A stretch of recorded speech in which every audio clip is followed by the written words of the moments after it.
ਬਿਸਮਿਲ੍ਲਾਹ ਰਹਿਮਾਨ ਰਹੀਮ। ਤੇ ਅੱਜ ਦੇ ਪੰਜਾਬੀ ਵੀਲੌਗ 'ਚ ਸੱਜਣਾ ਮਿੱਤਰਾਂ ਭੈਣਾਂ ਭਰਾਵਾਂ ਤੇ ਮਾਵਾਂ ਨੂੰ ਜੀ ਆਇਆਂ ਨੂੰ।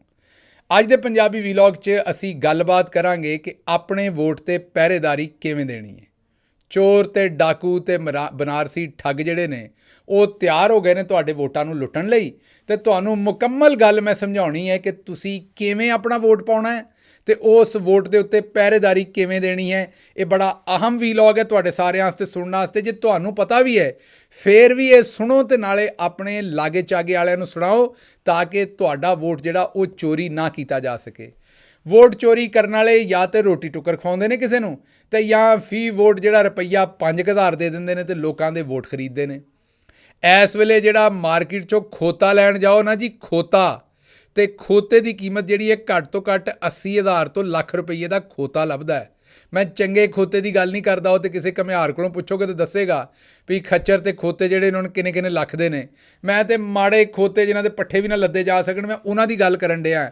ਉਹ ਖੋਤਾ ਵੀ ਇਸ ਵੇਲੇ ਮੂਰਖੋ ਜਿਹੜਾ 80,000 ਲੱਖ ਰੁਪਈਏ ਤੋਂ ਘੱਟ ਮਰੀਅਲ ਜਿਹਾ ਖੋਤਾ ਵੀ ਜਿਹੜਾ ਉਹ ਨਹੀਂ ਵਿਕਣ ਡਿਆ। ਤੇ ਜਿਹੜੇ ਬੰਦੇ 5-5 ਹਜ਼ਾਰ ਰੁਪਈਏ ਤੇ ਬਿਰਿਆਨੀ ਦੀ ਪਲੇਟ ਤੇ 4-5 ਹਜ਼ਾਰ ਰੁਪਈਏ ਦੀ ਰੋਟੀ ਤੇ ਆਪਣਾ ਵੋਟ ਵੇਚਦੇ ਨੇ, ਉਹਨਾਂ ਨੂੰ ਲਾਗੇ ਬਹਾ ਕੇ ਪਿਆਰ ਨਾਲ ਚਾਹ ਪਿਆਉਂਦੇ ਹੋਏ ਇਹ ਸਮਝਾਓ ਵੀ ਪੁੱਤਰ ਖੋਤੇ ਤੋਂ ਤੇ ਵੱਧ ਹੋ ਜਾਓ, ਕਮ ਸੇ ਕਮ ਖੋਤੇ ਜਿੰਨਾ ਮੁੱਲ ਤੇ ਲੈ ਲਓ। ਜੇ ਵਿਕਣਾ ਹੀ ਜੇ ਪਹਿਲੀ ਗੱਲ ਤੇ ਵੋਟ ਕਦੇ ਨਹੀਂ ਵੇਚਣੀ ਚਾਹੀਦੀ। ਪਰ ਇਹ ਤੁਸੀਂ ਸੋਚ ਹੀ ਲਿਆ ਹੈ, ਜੇ ਤੁਸੀਂ ਬੁਰਾਈ ਕਰਨ ਦਾ ਸੋਚ ਲਿਆ, ਜ਼ਮੀਰ ਵੇਚਣ ਦਾ ਸੋਚ ਲਿਆ, ਪੰਜਾਬੀ ਚਾਹੁੰਦੇ ਨੇ ਇਹ ਖੇ ਖਾਣ ਦਾ ਸੋਚ ਲਿਆ, ਤੇ ਚਲੋ ਠੀਕ ਹੈ ਫਿਰ ਕਮ ਸੇ ਕਮ ਆਪਣੀ ਕੀਮਤ ਖੋਤੇ ਜਿੰਨੀ ਤੇ ਰਿਸੀਵ ਕਰੋ। ਇਸ ਵੇਲੇ ਤੇ ਖੋਤਾ ਵੀ ਮੈਂ ਤੁਹਾਨੂੰ ਦੱਸਿਆ ਵੀ ਲੱਖ ਰੁਪਈਏ ਤੋਂ ਘੱਟ ਨਹੀਂ ਤੇ 5,000 ਜਿਹੜੇ ਵੋਟ ਵੇਚਦੇ ਨੇ ਉਹ ਦਿਨ ਦੇ ਕੀ ਰੁਪਈਏ ਲੱਭਣਗੇ ਤੁਹਾਨੂੰ 5,000 ਦੇ। 5,000 ਨੂੰ ਪਹਿਲੇ ਪੰਜਾਂ ਤੇ ਕਰੋ ਤੇ ਤੁਹਾਡਾ ਹੋ ਗਿਆ 1000 ਰੁਪਈਆ ਸਾਲ ਦਾ, ਤੇ ਉਸ ਤੋਂ ਬਾਅਦ ਸਾਲ ਦੇ ਵਿੱਚ 365 ਦਿਨ ਨੇ। ਤੇ ਇਹ ਤੁਸੀਂ ਵੇਖ ਲਓ ਕਿ ਤੁਸੀਂ ਕਿੰਨੇ ਦੇ ਵੇਚਿਆ। ਮੇਰੇ ਖਿਆਲ 3 ਰੁਪਈਆਂ ਦੇ ਉੱਤੇ ਤੁਸੀਂ ਦਿਹਾੜ ਵੇਚ ਦਿੱਤਾ ਹੈ। ਤੇ ਜੇ ਕੋਈ 2, 2.5, 3 ਰੁਪਈਆਂ ਤੇ ਤੁਹਾਡਾ ਵੋਟ ਖਰੀਦ ਰਿਹਾ 2.5 ਰੁਪਈਆਂ ਦੇਣ ਤੇ ਮੇਰਾ ਖਿਆਲ ਹੈ ਉਹਦੀ ਤੇ ਹੁਣ ਜਿਹੜੀ ਇਹ ਚਮਚੀ ਖੰਡ ਦੀ ਨਹੀਂ ਆਉਂਦੀ ਮੂੰਹ 'ਚ ਪਾਉਣ ਦੀ। ਤੇ ਕੁਝ ਹਜ਼ਾਰ ਨੂੰ ਹੱਥ ਮਾਰੋ ਜਿਹੜੇ ਬੰਦੇ ਇਹ ਕੰਮ ਕਰਦੇ ਨੇ। ਐਵੇਂ ਆਪਣੇ ਆਪ ਨੂੰ ਤਸੱਲੀਆਂ ਨਾ ਦਿਆ ਕਰੋ ਅਸੀਂ ਗਰੀਬ ਆਦਮੀ ਹੈ, ਸਾਡਾ ਚਲੋ ਭਲਾ ਹੋ ਜਾਂਦਾ, ਰੁਪਈਆ 5,000 ਫੜ ਲਿਆ ਵੋਟ ਦੇ ਦਿੱਤਾ, ਸਾਡੇ ਵੋਟ ਨਾਲ ਕੀ ਫਰਕ ਪੈਣਾ ਸੀ। ਇਹ ਜਿਹੜਾ ਅੱਜ ਤੁਸੀਂ ਗਰੀਬ ਜੇ ਤੇ ਤੁਹਾਡਾ ਬੇੜਾ ਗਰਕ ਹੋਇਆ, ਇਹ ਇਹਨਾਂ ਲੁੱਟਿਆ ਤੁਹਾਡੇ ਮੁਲਕ ਨੂੰ। ਬਾਕੀ ਤੁਰਕੀ ਵੇਖ ਲਓ, ਦੂਸਰੇ ਥਾਂ ਵੇਖ ਲਓ, ਉੱਥੇ ਤੁਹਾਡੇ ਵਰਗੇ ਗਰੀਬ ਕਿਉਂ ਨਹੀਂ ਹੈਗੇ। ਉਹਦੀ ਵਜ੍ਹਾ ਇਸ ਲਈ ਨਹੀਂ ਹੈਗੇ ਕਿ ਉੱਥੇ ਵੋਟ ਵਿਕਦਾ ਨਹੀਂ, ਉਹ ਆਪਣੇ ਹੁਕਮਰਾਨ ਚੁਣਦੇ ਨੇ ਤੇ ਹੁਕਮਰਾਨ ਜਿਹੜੇ ਉਹ ਲੰਦਨ 'ਚ ਜਾ ਕੇ ਆਪਣੇ ਅਸਾਸੇ ਨਹੀਂ ਬਣਾਉਂਦੇ। ਹੁਣ ਇਹ ਗੱਲ ਤੇ ਹੋ ਗਈ ਪਹਿਲੀ। ਹੁਣ ਅਸੀਂ ਆਉਂਦੇ ਦੂਜੀ ਗੱਲ ਵਾਲੇ ਪਾਸੇ। ਉਹ ਗੱਲ ਇਹ ਹੈ ਕਿ ਵੋਟ ਦੀ ਪਹਿਰੇਦਾਰੀ ਕਿਵੇਂ ਕਰਨੀ। ਲੇਕਿਨ ਉਸ ਤੋਂ ਪਹਿਲਾਂ ਮੈਂ ਇੱਕ ਖਬਰ ਦੇਣੀ ਹੈ ਤੁਹਾਨੂੰ। PP 41 ਉਹਦੇ ਵਿੱਚ ਬਾਸਮਾ ਰਿਆਜ਼ ਸਾਹਿਬਾ ਸਾਡੀ ਕੈਂਡੀਡੇਟ ਨੇ। ਉਹਨਾਂ ਦਾ ਜਲਸਾ ਇੱਕ PTI ਦਾ ਇੱਕ ਬੰਦੇ ਨੇ ਕਰਾ ਛੱਡਿਆ ਕਿਸੇ ਪਿੰਡ 'ਚ ਮੰਡੀ ਬਹਾਉਦੀਨ ਦੇ ਵਿੱਚ। ਐਸੇ ਬੇਸ਼ਰਮ ਨੇ, ਐਸਾ ਸਾਡਾ ਇਹ ਬੇਸ਼ਰਮ ਸਿਸਟਮ ਹੈ ਕਿ ਉਹ ਛਾਪਾ ਮਾਰਿਆ ਘਰ, ਪੁੱਤਰ ਨੇ ਜਲਸਾ ਕਰਵਾਇਆ ਸੀ, ਪੁੱਤਰ ਘਰੋਂ ਨਾ ਲੱਭਾ ਤੇ 80 ਸਾਲ ਦੇ ਪਿਓ ਨੂੰ ਚੁੱਕ ਕੇ ਲੈ ਗਏ। 4 ਦਿਨ ਬੜਾ ਹੀ ਭੈੜਾ ਸਲੂਕ ਥਾਣੇ 'ਚ ਕੀਤਾ ਤੇ ਕੱਲ ਬਾਬਾ ਜੀ ਦੀ ਰਾਤ ਜਿਹੜੀ ਹੈ ਉਹ ਵਫਾਤ ਪਾ ਗਏ ਨੇ, ਫੌਤ ਹੋ ਗਏ ਨੇ। ਉਹਨਾਂ ਦਾ ਕਤਲ ਕਰ ਦਿੱਤਾ ਗਿਆ ਉੱਥੇ ਪੁਲਿਸ ਸਟੇਸ਼ਨ ਦੇ ਵਿੱਚ ਉਹਨਾਂ ਦੇ ਉੱਤੇ ਤਸ਼ੱਦਦ ਕਰਕੇ। ਤੇ ਤੁਸੀਂ ਆਪ ਸੋਚ ਲਓ ਕਿ ਇੱਕ ਪਾਸੇ ਤੁਹਾਡੀਆਂ ਮਾਵਾਂ ਭੈਣਾਂ ਧੀਆਂ ਉਹਨਾਂ ਦੀਆਂ ਇੱਜ਼ਤਾਂ ਤੇ ਉਹਨਾਂ ਦੇ ਦੁਪੱਟੇ ਖਿੱਚ ਲਏ ਗਏ, ਚਾਦਰਾਂ ਖਿੱਚ ਲਈਆਂ ਗਈਆਂ, ਚੁੰਨੀਆਂ ਖਿੱਚ ਲਈਆਂ ਗਈਆਂ। ਦੂਸਰੇ ਪਾਸੇ ਬੁੱਢੀ ਔਰਤ ਯਾਸਮੀਨ ਰਾਸ਼ਦ ਵਰਗੀ ਕੈਂਸਰ ਦੀ ਮਰੀਜ਼ ਉਹ ਜੇਲ੍ਹਾਂ ਭੁਗਤ ਰਹੀ ਹੈ। ਤੀਜੇ ਪਾਸੇ ਤੁਹਾਡੇ ਵਾਸਤੇ ਡੀਲ ਨਹੀਂ ਕਰਨ ਡਿਆ 17 ਸਾਲਾਂ ਦਾ ਇਮਰਾਨ ਖਾਨ ਜਿਹੜਾ ਉਹ ਉੱਥੇ ਜੇਲ੍ਹਾਂ ਭੁਗਤ ਰਿਹਾ। ਉਹਦੇ ਤੇ ਪਹਿਲਾਂ ਉਹਨੂੰ ਆਖਿਆ ਜੀ ਇਹ ਮੁਹਿੱਬੇ ਵਤਨ ਨਹੀਂ ਸਾਈਫਰ ਵੇਚ ਛੱਡਿਆ, ਫਿਰ ਆਖਿਆ ਕਰਪਟ ਹੈ, ਇਹਨੇ ਘੜੀ ਵੇਚ ਛੱਡੀ, ਹੁਣ ਉਹਦੀ ਇੱਜ਼ਤ ਦੇ ਉੱਤੇ ਵੀ ਹੱਥ ਪਾ ਲਿਆ। ਸਾਰਾ ਕੁਝ ਬਰਦਾਸ਼ਤ ਕਰ ਰਿਹਾ ਤੁਹਾਡੇ ਵਾਸਤੇ। ਇਸ ਵਾਸਤੇ ਬਰਦਾਸ਼ਤ ਨਹੀਂ ਕਰ ਰਿਹਾ ਕਿ ਤੁਸੀਂ 5,000 ਰੁਪਈਆ ਲੈ ਕੇ ਤੇ ਤੁਹਾਡੇ ਮੁੱਲ ਦੇ ਜਿਹੜੇ ਨੇ ਨਾ ਉਹ ਤੁਸੀਂ ਇੱਕ ਖੋਤੇ ਦੇ ਬਰਾਬਰ ਤੁਹਾਡੇ ਵਰਗੇ ਜਿਹੜੇ ਨਾ ਉਹ 16-20 ਬੰਦੇ ਆਣ। ਤੁਸੀਂ ਸੋਚੋ ਵੀ ਕਿਹੋ ਜਿਹੇ ਬੰਦੇ ਹੋਵੋਗੇ ਕਿ 20 ਇਕੱਠੇ ਕਰੋ ਤੇ ਖੋਤਾ ਆਵੇ। ਤੇ ਕਮ ਸੇ ਕਮ 5,000 'ਚ ਆਪਣਾ ਵੋਟ ਨਾ ਵੇਚਣਾ, ਕਮ ਸੇ ਕਮ ਆਪਣੇ ਜ਼ਮੀਰ ਦੀ ਆਵਾਜ਼ ਦੇ ਉੱਤੇ ਬਗੈਰ ਪੈਸੇ ਲੈਣ ਤੋਂ ਵੋਟ ਜਿਹੜਾ ਉਹਨੂੰ ਇੱਕ ਅਮਾਨਤ ਸਮਝਦੇ ਹੋਏ ਇੱਕ ਵੋਟ ਜਿਹੜਾ ਪਾਣਾ, ਔਰ ਪਾਣਾ ਵੀ ਜ਼ਰੂਰ ਜੇ। ਅੱਛਾ ਹੁਣ ਪਾਣਾ ਕਿਵੇਂ ਹੈ, ਇਹ ਬੜੀ ਜ਼ਰੂਰੀ ਗੱਲ ਹੈ ਜਿਹੜੀ ਤੁਹਾਨੂੰ ਮੈਂ ਦੱਸਣੀ ਹੈ। ਔਰ ਜਿਹੜੇ ਚਾਚੀਆਂ ਮਾਮੀਆਂ ਮਾਸੀਆਂ ਮੇਰੀਆਂ ਨੂੰ ਨਹੀਂ ਪਤਾ ਉਹਨਾਂ ਨੂੰ ਮੇਰਾ ਵੀਲੌਗ ਜ਼ਰੂਰ ਸੁਣਾਓ ਤਾਂ ਕਿ ਉਹਨਾਂ ਨੂੰ ਪਤਾ ਲੱਗੇ।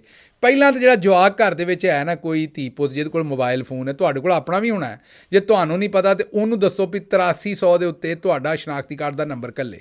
8300 ਦਾ ਮਤਲਬ ਹੈ 8300 8300 ਤੇ ਮੈਸੇਜ ਘੱਲਣਾ, ਵਿੱਚ ਪਾਉਣਾ ਸ਼ਨਾਖਤੀ ਕਾਰਡ ਦਾ ਨੰਬਰ। ਜਦੋਂ ਪਾਉਣਾ ਹੈ ਤੇ ਉਹ ਵਾਪਸ ਸਾਰੀ ਇਨਫੋਰਮੇਸ਼ਨ ਆ ਜਾਣੀ ਹੈ ਕਿ ਤੁਹਾਡਾ ਕੈਂਡੀਡੇਟ ਕੌਣ ਹੈ, ਤੁਹਾਡਾ ਹਲਕੇ ਦਾ ਨੰਬਰ ਕੌਣ ਹੈ ਔਰ ਉਸ ਤੁਹਾਡਾ ਐਨਏ ਦਾ ਹਲਕਾ ਕੀ ਹੈ, ਪੀਪੀ ਦਾ ਹਲਕਾ ਕੀ ਮੀਨ ਸੂਬਾਈ ਅਸੈਂਬਲੀ ਦਾ ਜਿਹੜਾ ਛੋਟਾ ਵੋਟ ਹੁੰਦਾ ਉਹ ਕਿਹੜਾ ਹੈ, ਵੱਡਾ ਵੋਟ ਮਤਲਬ ਨੈਸ਼ਨਲ ਅਸੈਂਬਲੀ ਦਾ ਜਿਹੜਾ ਹਲਕਾ ਉਹ ਕਿਹੜਾ ਹੈ। ਹਲਕੇ ਆ ਗਏ ਤੁਹਾਡੇ ਕੋਲ, ਤੁਹਾਡਾ ਘਰਾਨਾ ਨੰਬਰ ਆ ਗਿਆ, ਤੁਹਾਡਾ ਸਿਲਸਿਲਾ ਨੰਬਰ ਆ ਗਿਆ, ਤੁਹਾਡਾ ਬਲਾਕ ਕੋਡ ਆ ਗਿਆ। ਇਹ 3 ਸ਼ੈਵਾਂ ਉਹਦੇ ਵਿੱਚ ਆਉਣੀਆਂ। ਇਹ ਕਿਸੇ ਬੱਚੇ ਨੂੰ ਕਿਸੇ ਨੂੰ ਆ ਕੇ ਪਰਚੀ ਤੇ ਲਿਖਵਾ ਲੈਣਾ ਸਾਫ਼ ਜਿਹਾ, ਤੇ ਸ਼ਨਾਖਤੀ ਕਾਰਡ ਨਾਲ ਲੈ ਕੇ ਜਾਣਾ ਵੋਟ ਪਾਉਣ ਨੂੰ। ਜਿਹੜਾ ਸ਼ਨਾਖਤੀ ਕਾਰਡ ਹੈ ਨਾ ਉਹ ਅਗਰ ਨਾ ਹੋਇਆ ਤਾਂ ਫਿਰ ਵੋਟ ਨਹੀਂ ਜੇ ਪੈ ਸਕਦਾ। ਅਸਲੀ ਸ਼ਨਾਖਤੀ ਕਾਰਡ ਚਾਹੀਦਾ ਹੈ। ਅਗਰ ਉਹਦੀ ਮੁੱਦਤ ਖਤਮ ਹੋਈ, ਪੁਰਾਣਾ 1-2 ਸਾਲ ਪਹਿਲਾਂ ਦਾ ਖਤਮ ਹੋ ਗਿਆ, ਫਿਰ ਵੀ ਕੋਈ ਗੱਲ ਨਹੀਂ, ਸ਼ਨਾਖਤੀ ਕਾਰਡ ਤੇ ਵੋਟ ਫਿਰ ਵੀ ਪੈ ਜਾਣਾ ਭਾਵੇਂ ਉਹਦੀ ਮੁੱਦਤ ਮੁੱਕੀ ਹੋਈ। ਲੇਕਿਨ ਸ਼ਨਾਖਤੀ ਕਾਰਡ ਅਸਲ ਹੋਣਾ ਚਾਹੀਦਾ, ਫੋਟੋ ਕਾਪੀ ਨਹੀਂ ਹੋਣੀ ਚਾਹੀਦੀ। ਅਸਲ ਸ਼ਨਾਖਤੀ ਕਾਰਡ ਲੈ ਕੇ ਜਾਣਾ ਹੈ, ਨਾਲ ਆਪਣੀ ਉਹ ਪਰਚੀ ਜਿਹੜੀ ਹੱਥ ਨਾਲ ਲਿਖੀ ਔਰ ਹੱਥ ਨਾਲ ਕਿਹੜੀ ਸ਼ੈਵਾਂ ਲਿਖਣੀਆਂ ਨੇ ਉਹਦੇ ਤੇ, ਜਿਹੜੀ ਮੈਸੇਜ ਦੇ ਥਰੂ ਆਉਣੀ ਹੈ ਪਰਚੀ, ਤੁਹਾਨੂੰ ਮੈਸੇਜ ਦੇ ਵਿੱਚ ਇਨਫੋਰਮੇਸ਼ਨ ਆਉਣੀ ਹੈ, ਜਿਹੜੀ ਮਾਲੂਮਾਤ ਮੈਸੇਜ ਦੇ ਵਿੱਚ 8300 ਤੋਂ ਆਉਣੀ ਉਹ ਪਰਚੀ ਤੇ ਲਿਖ ਲੈਣੀ ਹੈ। ਉਹ ਦੋਵੇਂ ਸ਼ੈਵਾਂ ਲੈ ਕੇ ਤੁਸੀਂ ਚਲੇ ਜਾਣਾ ਪੋਲਿੰਗ ਸਟੇਸ਼ਨ ਤੇ। ਅੰਦਰ ਜਦੋਂ ਜਾਣਾ ਹੈ ਉੱਥੇ ਸਕੂਲ ਮਾਸਟਰ ਬੈਠਾ ਹੋਣਾ ਕੋਈ ਨਾ ਕੋਈ ਪੋਲਿੰਗ ਸਟੇਸ਼ਨ ਦੇ ਉੱਤੇ। ਉਹ ਤੁਹਾਡੇ ਆਪਣੇ ਪਿੰਡ ਵਾਲੇ, ਉਹ ਤੁਹਾਡੇ ਪਿੰਡ ਵਾਲੇ ਨਹੀਂ ਹੁੰਦੇ, ਲਾਗਲੇ ਪਿੰਡ ਵਾਲੇ ਹੁੰਦੇ ਨੇ। ਉਹ ਕੋਈ ਬਹੁਤ ਵੱਡੇ ਕੋਈ ਅਫਸਰ ਨਹੀਂ ਹੁੰਦੇ, ਉਹ ਤੁਹਾਡੇ ਆਪਣੇ ਭੈਣ ਭਰਾ ਹੀ ਹੁੰਦੇ ਨੇ, ਤੁਹਾਡੇ ਵਰਗੇ ਹੀ ਹੁੰਦੇ ਨੇ। ਤਾਂ ਉਹਨਾਂ ਕੋਲ ਯਰਕਣਾ ਨਹੀਂ, ਖੁੱਲ੍ਹ ਕੇ ਗੱਲ ਕਰਨੀ ਉਹਨਾਂ ਨਾਲ। ਇਹ ਨਹੀਂ ਸੋਚਣਾ ਕਿ ਪਤਾ ਨਹੀਂ ਅਸੀਂ ਕਿੱਥੇ ਇੱਥੇ ਸਾਹਮਣੇ ਕਿਤੇ ਸੁਪਰੀਮ ਕੋਰਟ ਦੇ ਜੱਜ ਸਾਹਿਬ ਦੇ ਸਾਹਮਣੇ ਆ ਗਏ। ਤੁਹਾਡੇ ਮੇਰੇ ਵਰਗੇ ਹੀ ਉਹ ਲੋਕੀ ਨੇ, ਸਾਡੇ ਭੈਣ ਭਰਾ ਹੀ ਉੱਥੇ ਬੈਠੇ ਡਿਊਟੀਆਂ ਦੇ ਰਹੇ ਨੇ। ਖੁੱਲ੍ਹ ਕੇ ਉਹਨਾਂ ਨਾਲ ਆਪਣੀ ਗੱਲ ਕਰਨੀ ਹੈ। ਕਿਸੇ ਗੱਲ ਦੀ ਸਮਝ ਨਹੀਂ ਆਉਂਦੀ ਤੇ ਉਹਨਾਂ ਨੂੰ ਸ਼ਨਾਖਤੀ ਕਾਰਡ ਤੇ ਪਰਚੀ ਦੇਣੀ ਹੈ। ਉਹਨਾਂ ਤੁਹਾਡੇ ਅੰਗੂਠੇ ਦੇ ਉੱਤੇ ਸਿਆਹੀ ਲਾਉਣੀ ਹੈ, ਨਾਲ ਇੱਕ ਰਜਿਸਟਰ 'ਚ ਤੁਹਾਡੇ ਕੋਲੋਂ ਅੰਗੂਠਾ ਲਵਾਉਣਾ ਹੈ ਕਿ ਤੁਸੀਂ ਬੈਲਟ ਪੇਪਰ ਲੈ ਲਿਆ। 2 ਬੈਲਟ ਪੇਪਰ ਉਹਨਾਂ ਤੁਹਾਨੂੰ ਦੇਣੇ ਨੇ, 2 ਕਾਗਜ਼ ਦੇਣੇ ਨੇ ਜਿਨ੍ਹਾਂ ਤੇ ਤੁਸੀਂ ਵੋਟ ਪਾਉਣਾ। ਬੈਲਟ ਪੇਪਰ ਜਿਹੜਾ ਇੱਕ ਹਰੇ ਰੰਗ ਦਾ ਦੇਣਾ ਤੇ ਇੱਕ ਚਿੱਟੇ ਰੰਗ ਦਾ ਦੇਣਾ। ਹਰੇ ਰੰਗ ਤੇ ਵੱਡਾ ਵੋਟ ਪੈਣਾ ਹੈ, ਜਿਹੜਾ ਨੈਸ਼ਨਲ ਅਸੈਂਬਲੀ ਦਾ ਵੋਟ ਹੈ, ਠੀਕ ਹੈ ਨਾ, ਕੌਮੀ ਅਸੈਂਬਲੀ ਦਾ ਵੱਡਾ ਵੋਟ। ਤੇ ਸਫੇਦ ਰੰਗ ਦਾ ਜਿਹੜਾ ਕਾਗਜ਼ ਹੋਣਾ ਉੱਤੇ ਨਿੱਕਾ ਵੋਟ ਪਾਉਣਾ, ਸੂਬਾਈ ਅਸੈਂਬਲੀ ਦਾ ਛੋਟਾ ਵੋਟ ਜਿਹੜਾ ਹੁੰਦਾ, MPA ਦਾ ਵੋਟ ਜਿਹੜਾ ਹੁੰਦਾ ਉਹ ਵੋਟ ਪਾਉਣਾ ਨਿੱਕੇ ਕਾਗਜ਼ ਤੇ। ਦੋਨੋਂ ਜਿਹੜੇ ਕਾਗਜ਼ ਹੋਣੇ ਨਾ ਉਹਦੇ ਪਿੱਛੇ ਜਿਹੜਾ ਅਫਸਰ ਬੈਠਾ ਹੋਣਾ ਨੇ ਮੋਹਰ ਵੀ ਲਾਉਣੀ ਹੈ ਤੇ ਦਸਤਖਤ ਵੀ ਕਰਨੇ ਨੇ। ਜੇ ਉਹ ਤੁਹਾਨੂੰ ਵਰਕੇ ਕੋਰੇ ਹੀ ਦੇ ਦੇ, ਮੀਨ ਕੇ ਬੈਲਟ ਪੇਪਰ ਦੇ ਦੇ, ਪਿੱਛੇ ਕੋਈ ਮੋਹਰ ਤੇ ਦਸਤਖਤ ਨਹੀਂ ਹੋਏ ਤੇ ਤੁਹਾਡਾ ਵੋਟ ਬਾਅਦ 'ਚ ਕੈਂਸਲ ਹੋ ਜਾਣਾ। ਉਹਨੂੰ ਆਖੋ ਵੀ ਪੁੱਤਰ ਇੱਥੇ ਸੱਜੇ ਕੰਨ ਨੂੰ ਹੱਥ ਲਾ ਕੇ, ਜਾਂ ਮੇਰੀ ਇਹ ਧੀਏ ਸੱਜੇ ਕੰਨ ਨੂੰ ਹੱਥ ਲਾ ਕੇ ਇੱਥੇ ਸਾਈਨ ਵੀ ਕਰ ਤੇ ਇੱਥੇ ਜਿਹੜਾ ਨਾ ਉਹ ਆਪਣਾ ਜਿਹੜਾ ਮੋਹਰ ਵੀ ਲਾ, ਤਾਂ ਕਿ ਉਹਨਾਂ ਨੂੰ ਪਤਾ ਹੋਏ ਕਿ ਤੁਹਾਨੂੰ ਸਾਰੀ ਗੱਲ ਦਾ ਪਤਾ, ਤੁਸੀਂ ਐਡੇ ਕੋਈ ਬੇਵਕੂਫ ਨਹੀਂ ਹੋ। ਜਦੋਂ ਤੁਹਾਨੂੰ 2 ਬੈਲਟ ਪੇਪਰ, ਇੱਕ ਚਿੱਟੇ ਰੰਗ ਦਾ ਤੇ ਇੱਕ ਹਰੇ ਰੰਗ ਦਾ ਦੇ ਦੇਣ ਔਰ ਉਹਦੇ ਨਾਲ ਉਹ ਮੋਹਰ ਦੇਣਗੇ ਤੁਹਾਨੂੰ, ਤੇ ਤੁਸੀਂ ਉੱਥੇ ਅੰਦਰ ਜਾ ਕੇ ਓਲੇ ਦੇ ਵਿੱਚ ਆਪਣੇ ਇੰਤਖਾਬੀ ਨਿਸ਼ਾਨ ਦੇ ਉੱਤੇ ਮੋਹਰ ਲਾਉਣੀ। ਹੁਣ ਇੰਤਖਾਬੀ ਨਿਸ਼ਾਨ ਕਿਵੇਂ ਪਤਾ ਕਰਨਾ ਹੈ? ਉਹ ਪਤਾ ਕਰਨ ਵਾਸਤੇ ਥੋੜੀ ਜਿਹੀ ਜਸਤਜੂ ਕਰਨੀ ਪੈਣੀ ਹੈ।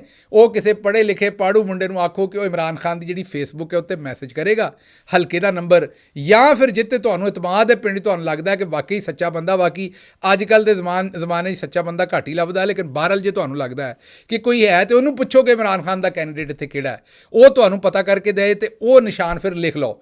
ਵੱਡੇ ਦਾ ਨਿਸ਼ਾਨ ਹੋਰ ਹੋਣਾ ਜੇ, ਛੋਟੇ ਦਾ ਨਿਸ਼ਾਨ ਹੋਰ ਹੋਣਾ ਹੈ।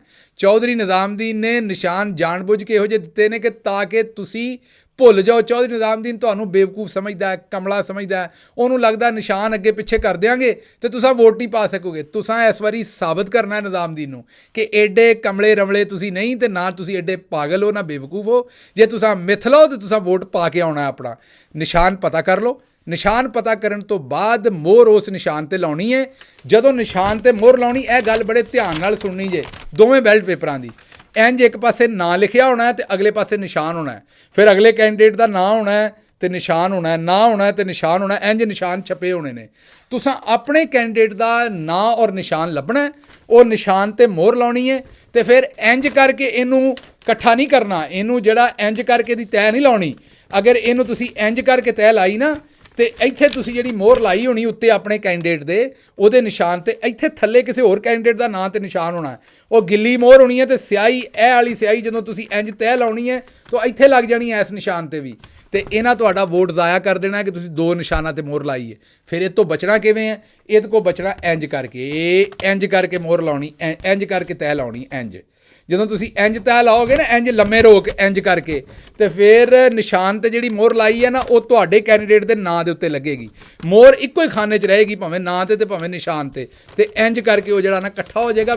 ਜਿਹੜਾ ਤੁਹਾਡਾ ਬੈਲਟ ਪੇਪਰ ਹੈ, ਇੰਜ ਉਹਨੂੰ ਸਿੱਧਾ ਕਰਕੇ ਤੇ ਜਾ ਕੇ ਫਿਰ ਕਿਸੇ ਨੂੰ ਨਹੀਂ ਦੇਣਾ, ਆਪੇ ਹੀ ਆਪ ਸੰਦੂਕੜੀ ਦੇ ਵਿੱਚ ਉਹ ਵੋਟ ਪਾਉਣਾ ਹੈ। ਕਿਸੇ ਤੇ ਇਤਬਾਰ ਨਹੀਂ ਕਰਨਾ।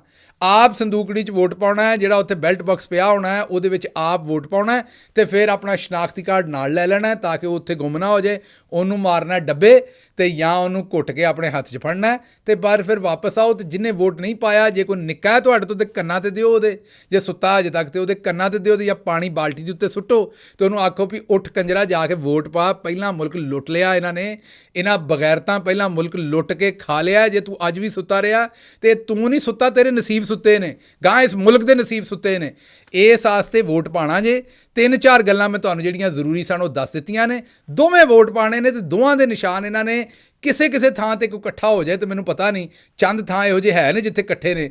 ਜਿਵੇਂ ਮੇਰਾ ਖਿਆਲ ਹੈ ਕਿ ਗੋਜਰੇ ਦੇ ਵਿੱਚ ਉਸਾਮਾ ਹਮਜ਼ਾ ਦਾ ਤੇ ਥੱਲੇ ਜਿਹੜੇ ਦੋਵੇਂ ਇਲੈਕਸ਼ਨ ਲੜ ਰਹੇ ਨੇ, ਉਹ ਚੀਮਾ ਸਾਹਿਬ ਤੇ ਦੂਸਰੇ ਜਿਹੜੇ ਦੋਵੇਂ ਬੰਦੇ ਇਲੈਕਸ਼ਨ ਲੜ ਰਹੇ ਨੇ ਥੱਲੇ, ਉਹਨਾਂ ਦਾ ਨਿਸ਼ਾਨ ਇੱਕੋ ਹੀ ਹੈ। ਇੰਜ ਕੁਝ ਸੀਟਾਂ ਤੇ ਇੱਕੋ ਹੀ ਨਿਸ਼ਾਨ ਹੈ ਨੇ ਤਿੰਨਾਂ ਕੈਂਡੀਡੇਟ ਦੇ। ਬਾਕੀ ਜ਼ਿਆਦਾ ਥਾਵਾਂ ਤੇ ਨਿਸ਼ਾਨ ਅਲੱਗ-ਅਲੱਗ ਨੇ। ਇਸ ਲਈ ਵੱਡੇ ਵੋਟ ਦਾ ਤੇ ਨਿੱਕੇ ਵੋਟ ਦਾ ਨਿਸ਼ਾਨ ਪਤਾ ਕਰਕੇ ਸਹੀ ਥਾਂ ਤੇ ਵੋਟ ਪਾਉਣਾ ਹੈ, ਠੋਕ ਕੇ ਵੋਟ ਪਾਉਣਾ ਹੈ, ਬਗੈਰ ਕਿਸੇ ਤੋਂ ਡਰਨ ਤੋਂ ਵੋਟ ਪਾਉਣਾ ਹੈ। ਤੇ ਜਿਹੜਾ ਨਿਜ਼ਾਮਦੀਨ ਸਾਨੂੰ ਕਮਲਾ ਤੇ ਪਾਗਲ ਸਮਝਦਾ ਉਹਨੂੰ ਦੱਸਣਾ ਵੀ ਅਸੀਂ ਨਾ ਕਮਲੇ ਹਾਂ ਤੇ ਨਾ ਅਸੀਂ ਪਾਗਲ ਹਾਂ। ਲਓ ਫਿਰ ਮੈਨੂੰ ਇਜਾਜ਼ਤ ਦਿਓ ਤੇ ਰੱਬ ਰਾਖਾ।